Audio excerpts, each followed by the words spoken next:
सत्य युग में जब रंभ नाम के असुर की जलती हुई चिता में उसकी पत्नी महिषी कूद पड़ी और खुद की आहुति दे दी, तब उस जलती हुई चिता में से महिषासुर के अलावा रक्त बीज भी बाहर निकला, जो कि स्वयं रंभ था। और पिछले जन्म में अग्निदेव के घोर तप के कारण ही वह इस बार पूर्ण जन्म लेकर रक्त बीज के रूप में वापस लौटा था। रक्त बीज बेहद चतुर होने के साथ साथ अत्यंत बलशाली भी था। फिर भी वह अपने बल से संतुष्ट न था और इसीलिए वह अमर होने की कामना लिए जंगल की ओर चल पड़ा और फिर ब्रह्मदेव की तपस्या में लीन हो गया। तपस्या करते करते सैकड़ों वर्ष बीत गए, पर ब्रह्मदेव अब तक प्रकट न हुए। लेकिन रक्त बीज अपने तपस्या से तस से मस न हुआ। वह निरंतर ब्रह्मदेव को प्रसन्न करने के लिए अपने तपस्या में डूबा रहा और आखिर में ब्रह्मदेव को रक्त बीज के सम्मुख प्रकट होना ही पड़ा। जिसके बाद ब्रह्मदेव ने रक्त बीज को उसके गहरे तप से जगाकर अपना वरदान मांगने को कहा। फिर रक्त बीज ने ब्रह्मदेव को अपना अभिवादन देते हुए उनसे सीधा अमर होने का वरदान मांग लिया। जिसके बाद ब्रह्मदेव भी सोच में पड़ गए। काफी सोच विचार करने के बाद ब्रह्मदेव ने रक्त बीज को अमरता का वरदान देने से मना कर दिया, परंतु उन्होंने रक्त बीज को एक ऐसा वरदान दे दिया जो कि अमरता के वरदान से बिल्कुल भी कम न था। दरअसल इस वरदान के दौरान रक्त बीज के शरीर से निकले रक्त के हर बूंद के धरती के स्पर्श मात्र से ही और रक्त बीज पैदा होंगे और उनके भी रक्त के धरती के स्पर्श मात्र से और नए रक्त बीज पैदा होते ही रहेंगे, यानी कि रक्त बीज के पनपने की कोई सीमा न होगी। वरदान देने के बाद ब्रह्मदेव अंतर्धान हो गए, जिसके बाद रक्त बीज ठहाके लगाते हुए सीधा पाताल लोक के महिषी शासित क्षेत्र पहुंच गया। दरअसल पिछले जन्म में जब वह रंभ था तो उसे महिषी असुरों ने मिलकर समाप्त कर दिया था और अब इसी का बदला वह महिषी वंश से लेने के लिए वापस आकर उनके समक्ष खड़ा हो चुका था। और फिर रक्त बीज ने महिषी राज्य के अंदर मार काट मचाकर रख दी। उसने अकेले ही महिषियों के राजा समेत समस्त प्रमुख महिषी योद्धाओं को समाप्त कर दिया। फिर बाकी बचे और डरे हुए महिषी असुरों का स्वयं राजा बन बैठा और यह बात पूरे पाताल लोक में फैल गई, जिससे कि पाताल लोक के समस्त बड़े से बड़े असुर भी रक्त बीज के नाम मात्र से ही घबराने लगे। रक्त बीज पूरे पाताल लोक का शासक बन बैठा था।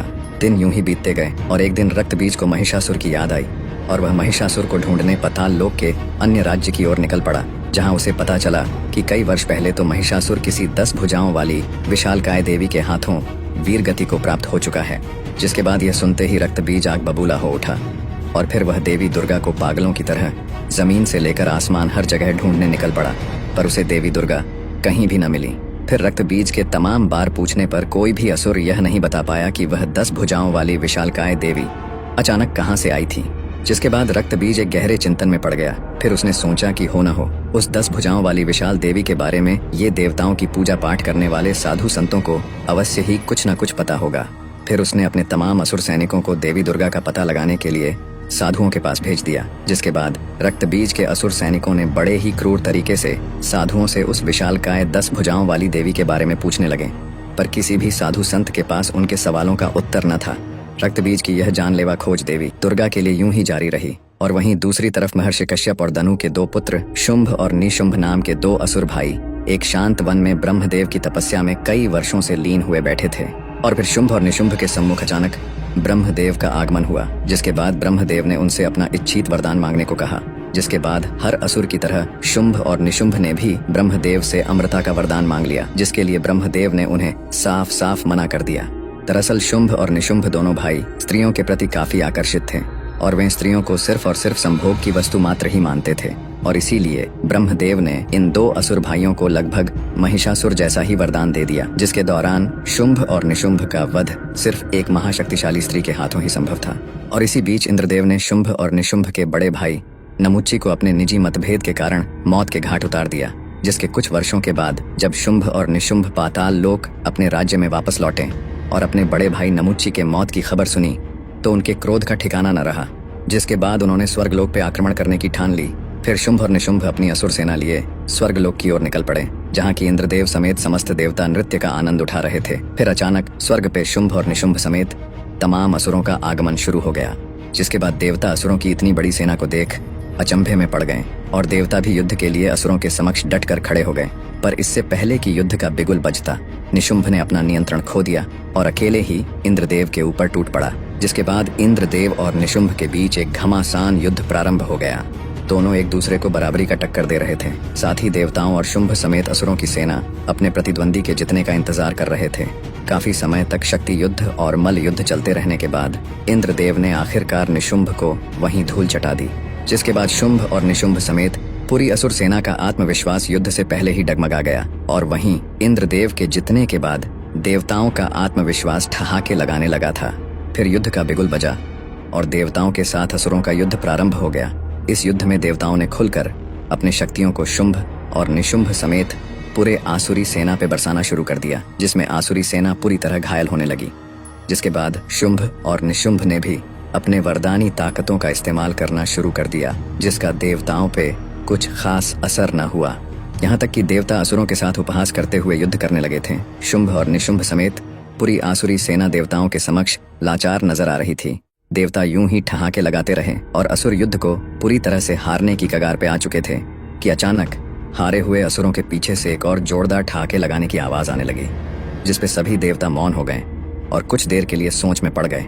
जिसके बाद आगमन हुआ रक्तबीज का, जो कि ठहाके लगाता हुआ हारे हुए तमाम असुरों के अंदर एक उम्मीद जगाता हुआ आगे बढ़ता चला आया और देवताओं के समक्ष आ खड़ा हुआ। उसके मात्र ठहाके लगाने से ही पूरा इंद्रासन कांपने लगा था। साथ ही उसे देख इंद्रदेव समेत सभी देवता भी थड़ थड़ कांपने लगे थे। दरअसल रक्तबीज उस समय स्वर्गलोक पिछले जन्म में इंद्रदेव के हाथों मारे गए अपने भाई क्रंभ का बदला लेने आया था। फिर इंद्रदेव ने कुबेर को एक संकट संकेत भेजा, जिसके कुछ क्षण के अंदर ही कुबेर अपने तमाम यक्षों के साथ स्वर्गलोक में प्रकट हुए और फिर सभी देवताओं ने मिलकर रक्तबीज और शुंभ निशुंभ समेत सभी असुरों पे अपनी पूरी क्षमता के साथ टूट पड़े। जिसके बाद एक भयंकर युद्ध प्रारंभ हो गया। इस युद्ध में देवता और असुर दोनों ही बराबरी उत्साह के साथ युद्ध कर रहे थे। यहाँ शुंभ और निशुंभ ने तो देवताओं को इस बार कांटे की टक्कर दे ही रहे थे और वहीं रक्तबीज अकेले ही बड़ी तेजी से पूरे यक्षों का नामो निशान मिटाए जा रहा था। युद्ध यूं ही कुछ समय तक चलता रहा, पर कुछ समय के बाद देवताओं के सभी यक्ष सेना समाप्त हो चुके थे और अब इस युद्ध में असुरों का पलड़ा पूरी तरह से भारी हो चुका था। जिसके बाद रक्तबीज समेत शुंभ और निशुंभ एक साथ मिलकर सभी देवताओं के ऊपर टूट पड़े, जिनके भय से इंद्रदेव और कुबेर समेत सभी देवता स्वर्ग से अंतर्धान हो गए। जिसके बाद शुंभ और निशुंभ रक्तबीज के दम पर स्वर्गलोक को पूरी तरह से जीत चुके थे और वे रक्तबीज से काफी प्रभावित भी हुए। जिसके बाद शुंभ और निशुंभ ने रक्तबीज के समक्ष अपना सेनापति बनने का प्रस्ताव रखा और साथ ही उसके हर कार्य में बराबरी का सहयोग देने का वादा भी किया। जिसके बाद रक्तबीज ने उनके इस प्रस्ताव को स्वीकार कर लिया। साथ ही शुंभ और निशुंभ ने अपने दो बेहद शक्तिशाली और प्रमुख दो असुर भाइयों छंड और मुंड को देवताओं की खोज में उनके पीछे लगा दिया और यहाँ देवता पूरे ब्रह्मांड की नजरों से छिप छिपाते हुए पृथ्वी में स्थित कैलाश पहुंच गए और महादेव के समक्ष त्राहिमाम की गुहार लगाने लगे। पर उस समय महादेव अपने गहरे ध्यान में लीन थे। काफी समय तक त्राहिमाम की गुहार लगाने के बावजूद भी महादेव तो अपने ध्यान में ही लीन रहे, परंतु देवी पार्वती अपने गुफा से निकलकर बाहर आईं और देवी पार्वती ने देवताओं से त्राहिमाम का कारण पूछा। जिसके बाद सभी देवता उन्हें सारी बात बताने लगे कि तभी वहां देवताओं को ढूंढते हुए दोनों असुर भाई चंड और मुंड भी कैलाश पहुंच गए और चुपके से देवताओं की सारी बातें सुनने लगे कि तभी चंड और मुंड का ध्यान देवी पार्वती की ओर गया और उनकी आंखें वहीं फटी की फटी रह गईं। उन्होंने आज तक इतनी सुंदर स्त्री कहीं भी देखी न थी। उनका पूरा ध्यान देवताओं से हटकर सिर्फ देवी पार्वती की ओर केंद्रित हो गया। उनसे रहा न गया और फिर वे कैलाश से भागते हुए स्वर्गलोक अपने स्वामी शुंभ और निशुंभ के समक्ष जा पहुंचे और उनके समक्ष देवी पार्वती के सुंदरता की व्याख्या करने लगे। इतना सुन शुंभ और निशुंभ देवी पार्वती को स्वर्ग की रानी बनाने का ख्वाब देखने लगे। जिसके बाद उन्होंने छंड और मुंड को देवी पार्वती के समक्ष शुंभ और निशुंभ से विवाह कर स्वर्गलोक की रानी बनने का प्रस्ताव ले जाने को कहा। साथ ही यदि देवी पार्वती उनके प्रस्ताव को ठुकरा दे तो उन्हें बलपूर्वक स्वर्ग लाने का भी जिम्मा सौंपा और इसके लिए शुंभ और निशुंभ ने कैलाश पे देवताओं की स्थिति को ध्यान में रखते हुए छंड और मुंड को लगभग 1 लाख असुर सैनिकों के साथ कैलाश के लिए रवाना कर दिया। और यहाँ देवी पार्वती समस्त देवताओं को दोबारा से युद्ध करने की रणनीति समझा ही रही होती हैं कि अचानक वहां छंड मुंड समेत विराट आसुरी सेना आ धमकती है और शिव गणों को परास्त कर आगे बढ़ते हुए महादेव के पवित्र स्थल में आ खड़े होते हैं, जिन्हें देख देवता क्रोध से भर जाते हैं। पर देवी पार्वती तत्काल ही देवताओं को शांत करा देती हैं और फिर चंड और मुंड आगे बढ़कर देवी पार्वती के समक्ष शुंभ और निशुंभ का प्रस्ताव रखते हुए देवी पार्वती को स्वर्ग चलने की बात कहते हैं, जिसपे देवी पार्वती अत्यंत ही क्रोधित हो उठती हैं और छंड मुंड को अपनी विराट सेना लेकर वापस लौट जाने के लिए बोलती हैं। यह सुन चंड मुंड देवी पार्वती को अपशब्द सुनाने लगते हैं, जिसे सुन वहां खड़े देवताओं के भी रोंगटे खड़े हो जाते हैं और देवी पार्वती अत्यंत ही क्रोधित। और यह अपशब्द देवी दुर्गा भी अपने देवी लोक में बैठे बैठे सुन रही थी और प्रचंड रूप से क्रोधित हो रही थी। छंड और मुंड देवी पार्वती को सीधे तरीके से न चलने पर केश पकड़कर घसीट कर ले जाने की बात कहने लगे। जिसके बाद देवी दुर्गा से अपने अवतार देवी पार्वती का यह अपमान सहन नहीं हुआ और फिर देवी दुर्गा ने कैलाश पर ध्यान में बैठे महादेव को एक दिव्य संकेत भेजा और दूसरा दिव्य संकेत देवी पार्वती को भेजा, जिसके द्वारा देवी दुर्गा ने देवी पार्वती के एक अंश को महादेव के गले में प्रवेश कराया, जो कि महादेव के गले में स्थित विष से भर उठा। फिर वही विष से भरा हुआ अंश वापस देवी पार्वती के अंदर आकर समाहित हो गया और यह होता हुआ सिर्फ देवी दुर्गा, देवी पार्वती और महादेव के अलावा और कोई भी न देख या जान पाया। जिसके बाद पहले से ही अत्यंत क्रोधित देवी पार्वती के शरीर का रंग अचानक नीला पड़ने लगा, जिसके बाद देवी पार्वती के शरीर का आकार भी बदलना शुरू हो गया। फिर देवी पार्वती का कद काठी पर्वतों के समान विशालकाय बन गया।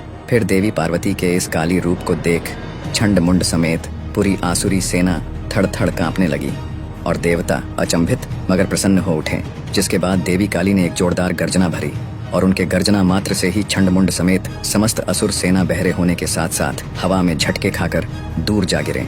फिर देवी काली ने अपने दोनों हाथों में दिव्य तलवार प्रकट कर लाखों असुरों के ऊपर टूट पड़ी। देवी काली अपने दोनों तलवारों से तमाम असुरों का विनाश करने लगी। उस समय पूरे कैलाश समेत आसपास के तमाम पहाड़ी क्षेत्र देवी काली के गर्जना और पैरों के जमीन में रखने मात्र से ही थर्रा उठा था। जिसके बाद आखिर में छंड और मुंड दोनों ही देवी काली के आगे गिड़गिड़ाने लगे, पर प्रचंड क्रोधित देवी काली ने अपने तलवार के एक ही वार से छंड और मुंड का सिर धड़ से अलग कर दिया। इसी बीच कुछ बचे कूचे असुर बेहद भयभीत अवस्था में कैलाश से अपनी जान बचाकर भागते हुए स्वर्ग शुंभ और निशुंभ के पास चले आए और उन्हें सारी बात बताने लगे। जिसके बाद शुंभ और निशुंभ आश्चर्य में पड़ गए। फिर उन्होंने देवी पार्वती के सम्मुख खुद ही जाने की सोच ली, पर तब उन्हें ब्रह्मदेव का वो दिया हुआ वरदान याद आया, जिसमें उन्होंने शुंभ और निशुंभ को सिर्फ एक परम शक्तिशाली स्त्री के हाथों ही वध होने का वरदान दिया था। और देवी पार्वती के इस भयंकर और विकराल रूप की व्याख्या सुनकर उन्होंने खुद को वहीं रोक लिया। फिर शुंभ और निशुंभ को अपने मित्र और सेनापति महाप्रलयनकारी रक्तबीज की याद आई। फिर उन्होंने सोचा कि देवी पार्वती के इस विकराल काली रूप को रक्तबीज ही काबू में ला सकता है और देवी पार्वती को अपने बल पूर्वक स्वर्ग तक ला सकता है। जिसके बाद उन्होंने रक्तबीज को याद किया। फिर कुछ क्षण के बाद रक्तबीज शुंभ और निशुंभ के सम्मुख प्रकट हुआ और उसे स्वर्ग बुलाने का कारण पूछा। जिसके बाद शुंभ और निशुंभ ने रक्तबीज को सारी बात बताई और रक्तबीज के सम्मुख प्रचंड क्रोधित देवी पार्वती को काबू में कर स्वर्ग लोक तक लेकर आने का प्रस्ताव रखा। जिसके बाद देवी पार्वती के इस भयंकर और विशाल काली रूप की व्याख्या सुनकर रक्तबीज को देवी पार्वती पे संदेह हुआ और उसने सोचा कि अब शायद उसकी वर्षों की तलाश यहीं खत्म हुई। जिसके बाद रक्तबीज ने शुंभ और निशुंभ के इस प्रस्ताव को आसानी से स्वीकार कर लिया और निकल पड़ा कैलाश की ओर। और यहाँ कैलाश में देवी काली शांत होते हुए देवी पार्वती के रूप में वापस आ ही रही होती हैं कि अचानक कैलाश में रक्तबीज का आगमन होता है, जिसको देख सभी देवता डर से थर्रा उठते हैं और रक्तबीज ठहाके लगाता हुआ देवी पार्वती के सम्मुख चला आता है। रक्तबीज जैसे खूंखार असुर को सामने देख देवी पार्वती का खून वापस से खौल उठता है और देवी पार्वती वापस से विशालकाय काली का रूप धारण करने लगती हैं। फिर रक्तबीज अपने सम्मुख इतनी बड़ी कदकाठी की भयंकर वीरांगना को देख समझ जाता है कि यही है दुर्गा और यही है काली। फिर रक्तबीज भी महिषासुर के बदले की आग में जलते हुए अपने अंदर वर्षों से पल रहे क्रोध को जगा लेता है और देवी काली पे अपने भयंकर और विस्फोटक अग्नि से प्रहार कर देता है। पर देवी काली पे इसका कोई असर नहीं होता, बल्कि इसके विपरीत वे और भी प्रचंड रूप से क्रोधित हो उठती हैं और रक्तबीज के चेहरे पर अपने तेज धार नाखूनों से प्रहार कर उसका चेहरा नोच लेती है। पर रक्तबीज के चेहरे से रक्त की बूंदें निकलकर जैसे ही धरती को स्पर्श करती है, उसके रक्त के हर बूंदों के धरती के स्पर्श मात्र से ही और नए रक्तबीज उत्पन्न होने लगते हैं। और यह देख सभी देवता आश्चर्य से भर उठते हैं और देवी काली गुस्से में आग बबूला होते हुए अपने दोनों हाथों में दिव्य तलवार प्रकट कर तमाम रूप से उत्पन्न हुए रक्तबीज पे अंधाधुंध प्रहार कर उनके सिर को धड़ से अलग करने लगती हैं। परंतु रक्तबीज मरने की जगह और भी अधिक और अनगिनत संख्या में उत्पन्न होने लगता है। फिर देवी काली ने अपने और 2 भुजाओं को प्रकट कर अपने 4 भुजाओं से भी अधिक मात्रा में उत्पन्न हो चुके रक्त बीजों को समाप्त करने लगी। देवी काली यूं ही रक्त बीज को समाप्त करती जाती और रक्त बीज यूं ही पहले से भी अधिक संख्या में उत्पन्न होता जाता। काफी समय तक इस युद्ध के चलने के बावजूद भी अब तक युद्ध का कोई भी परिणाम सामने नहीं आया था और यह युद्ध काफी लंबा खींचता ही चला गया। युद्ध को शुरू हुए काफी दिन बीत चुके थे और यहाँ अति क्रोधित हो चुकी देवी काली के तमाम प्रहार करने के कारण रक्त बीज अपनी संख्या लाखों में कर चुका था। रक्त बीज को इतने विशाल संख्या में देख इंद्रदेव समेत सभी देवताओं ने हिम्मत कर आगे बढ़कर देवी काली की सहायता करने की ठान ली। पर जैसे ही देवताओं ने युद्ध के लिए अपना कदम आगे बढ़ाया, देवी काली ने पलटकर सभी देवताओं को इस युद्ध में हस्तक्षेप न करने की चेतावनी दे डाली। इतना सुनते ही सभी देवता देवी काली के डर से सहम गए और सिर्फ इस युद्ध का भयंकर मंजर ही देखते रहे। और यहाँ लाखों रक्त बीज अपने हाथों में तलवार प्रकट कर देवी काली को चारों ओर से घेरने लगे कि तभी देवी काली को देवी दुर्गा का संकेत मिला, जिसमें देवी दुर्गा ने देवी काली को रक्त बीज पर हमला न करने की सलाह दी और तमाम रक्त बीज को एक साथ में समाप्त करने का उपाय सुझाया। जिसके बाद लाखों रक्त बीज ने मिलकर एक साथ देवी काली पे अपने तेज धार तलवार से हमला कर दिया और देवी काली अपने तलवार से तमाम रक्त बीजों के हर वार को रोकती रहीं। फिर इतने प्रहारों के बीच देवी काली जोरदार गर्जना करती हुई अपना आकार और भी विशालकाय बनाती गईं और ये गर्जना इतना तेज और प्रभावी था कि इसके झटके से तमाम रक्त बीज असंतुलित होकर हवा में यहाँ वहाँ जाकर गिरने लगे। जिसके बाद देवी काली ने अपना रूप महाविशालकाय और महाप्रलयनकारी बना लिया। फिर उन्होंने अपने शक्तियों को एकत्र कर सिर्फ और सिर्फ तमाम रक्त बीजों को ही जोरदार सांसें भरते हुए अपने मुंह के अंदर खींचने लगीं और तमाम रक्त बीजों को कच्चा चबाने लगीं।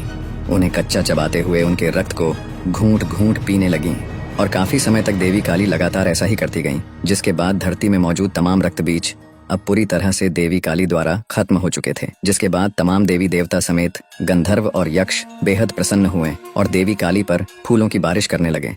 परंतु यहाँ काफी समय बीत जाने के बावजूद भी देवी काली का क्रोध अब तक शांत न हुआ था और यह देख सभी देवताओं की चिंता और भी बढ़ने लगी। दरअसल तमाम रक्त बीजों को कच्चा चबा जाने के बाद उसके रक्त के दुष्प्रभाव से देवी काली ने खुद पे अपना संतुलन खो दिया था और अपने तीव्र क्रोध से पूरी धरती को तबाह करने की आग उनके अंदर भड़क चुकी थी। जिसके बाद अति तीव्र क्रोधित देवी काली असंतुलित होकर पूरी धरती को तबाह करने की ओर चल पड़ी। फिर इंद्रदेव समेत तमाम देवता यह देख चिंता में डूब गए। फिर उन्होंने श्री विष्णु को याद किया। जिसके बाद कैलाश में श्री विष्णु का आगमन हुआ और तमाम देवता श्री विष्णु से देवी काली को रोकने की गुहार लगाने लगे, जिसे कि श्री विष्णु अपने लिए नामुमकिन कार्य बताते हुए महादेव के लिए एक मुमकिन कार्य बताया और श्री विष्णु समेत सभी देवताओं ने महादेव को अत्यंत ही गहरे ध्यान से जगाने के लिए प्रार्थना करने लगे। जिसके बाद महादेव ने अपनी आंखें खोलते हुए श्री विष्णु को नमन किया और अपनी आंखों से तबाही से बिखरे पड़े कैलाश को देखा। फिर सभी देवताओं ने महादेव को सारी बात बताई। जिसके बाद महादेव की नजर काफी दूर तक पहुंच चुकी विशालकाय देवी काली पर गया। फिर महादेव अपने स्थान से अंतर्धान होकर अपना आकार बदलकर सीधे चले आ रही देवी काली के मार्ग पर लेट गए। जिसके बाद प्रचंड क्रोधित अवस्था में चलते चलते अचानक देवी काली का पांव मार्ग पर लेटे हुए महादेव के छाती के ऊपर पड़ गया। फिर जैसे ही देवी काली की नजर पांव के नीचे दबे महादेव पे पड़ी, वैसे ही उनका सारा क्रोध शांत हो गया और साथ ही उन्हें अपनी भूल का आभास भी। जिसके बाद देवी काली अचानक सामान्य आकार में आती हुई देवी पार्वती का रूप लेने लगी। फिर मूर्छित होकर धरती पे गिरने लगी कि अचानक महादेव ने देवी पार्वती को थाम लिया और उन्हें उठाकर अपने स्थान पे लेकर आए। देवी पार्वती को मूर्छित अवस्था में देख तमाम देवी देवता समेत शिवगण चिंतित हो उठे। फिर महादेव देवी पार्वती को चेतना में वापस लेकर आए और यह देख सभी देवी देवता समेत पूरा कैलाश खुशी के मारे झूम उठा। पर काली अवतार धारण करने के कारण देवी पार्वती का रंग रूप काला पड़ चुका था, जिससे कि देवी पार्वती परेशान रहने लगी थीं। फिर महादेव ने देवी पार्वती को ब्रह्मदेव की तपस्या करने की सलाह दी। जिसके बाद देवी पार्वती कैलाश के शिव स्थान से काफी दूर जाकर किसी और पर्वत की चोटी पर बैठकर ब्रह्मदेव की तपस्या में लीन हो गईं। देवी पार्वती कुछ वर्षों तक यूं ही ब्रह्मदेव की तपस्या में लीन रहीं। फिर एक दिन ब्रह्मदेव देवी पार्वती के सम्मुख प्रकट हुए और उनसे अपना वरदान मांगने को कहने लगे। जिसके बाद देवी पार्वती ने ब्रह्मदेव से अपना रंग रूप वापस दिलाने को कहने लगी। जिसके बाद ब्रह्मदेव ने अपने तंत्र से काली अवतार के दौरान देवी दुर्गा की शक्ति के साथ शिव के विष के आपस में समाहित होकर उत्पन्न हुए ऊर्जा को देवी पार्वती के शरीर से अलग कर दिया, जिसके फलस्वरूप देवी पार्वती का रंग रूप पहले जैसा ही हो गया। फिर देवी पार्वती अत्यंत ही प्रसन्न हुई। फिर देवी पार्वती के शरीर से निकली हुई वह अत्यंत ताकतवर ऊर्जा एक बड़े कद काठी की बेहद खूबसूरत वीरांगना में तब्दील हो उठी, जिसकी दिव्यता और चमक देख देवी पार्वती और ब्रह्मदेव अत्यंत ही प्रसन्नता से भर उठे और उन्हें एक नया भव्य नाम देवी कौशिकी दिया। ब्रह्मदेव ने देवी कौशिकी को इसी चोटी में शुंभ और निशुंभ नामक 2 असुर भाइयों के आने तक ध्यान मग्न रहने की आज्ञा दी, क्योंकि ब्रह्मदेव ने देख ली। वीडियो पसंद आए तो लाइक करके शेयर करें और फॉलो कर लें।